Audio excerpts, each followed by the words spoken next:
današnji godovnjak, evangelist Marko, je človek, ki nas zelo močno vabi, da bi tudi mi imeli odprta srca za Božjo besedo. Zakaj? Zato, ker sveti Marko ni bil eden izmed Jezusovih apostolov, ampak je bil samo učenec apostola Petra, kasneje spremljevalec apostola Pavla. In kljub temu, da ni bil z Jezusom kot eden izmed 12, je prav sveti Marko tisti, ki je prvi zapisal evangelij, to pomeni veselo oznanilo o Jezusu. To je bilo mogoče samo zato, ker je bil tako pozoren v poslušanju.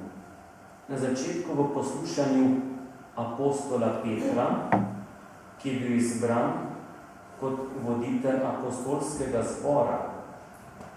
In prav Petrovo oznanjevanje, njegove besede, njegove pridige, so bile temelj prvemu evangeliju.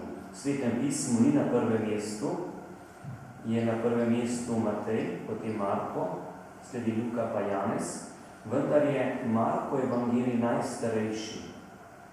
Ko je Marko zaslišal oznanjevanje in odrešenje, ki prihaja od Jezusa Kristusa, je takoj dobil spoznanje, škoda, da bi se ta beseda izgubila.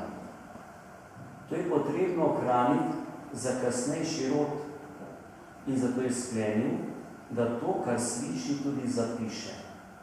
Verjetno je marsikaj tudi svojega učitelja Petra vprašal zaradi natančnosti, doslednosti, da je zapisal več podrobnosti.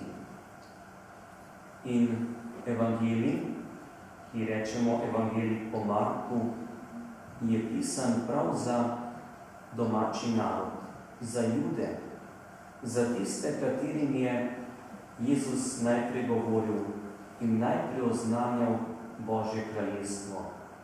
Naj bo tudi sveti Marko priprošnik za nas, da bi Božjo besedo sprejemali, da bi jo skušali ohraniti v življenju, da bi bili zvesti Bogu, kakor je ostal zvest do smrti tudi sveti Marko.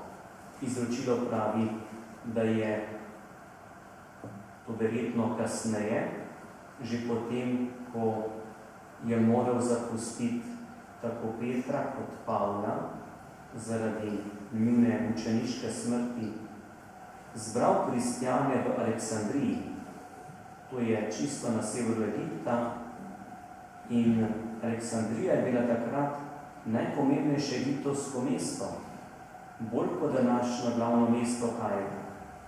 In tukaj lahko vidimo, kako veliko poslanstvo, kakšna velika odgovornost je bila dodeljena evangelistu Marku. Kako veliko delo je v svojem življenju začel in opravljal.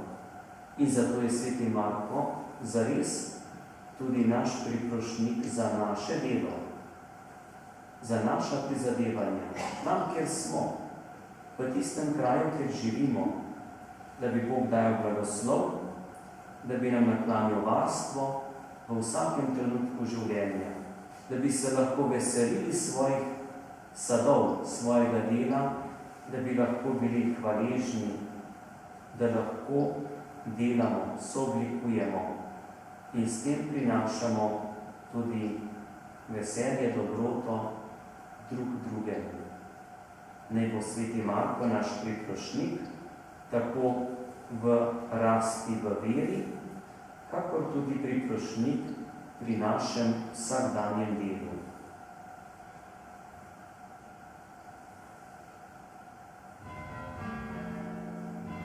Bratje in sestre, prazniki apostolov in evangelistov naj bi bili v nas vnevali ljubezen do Božje besede.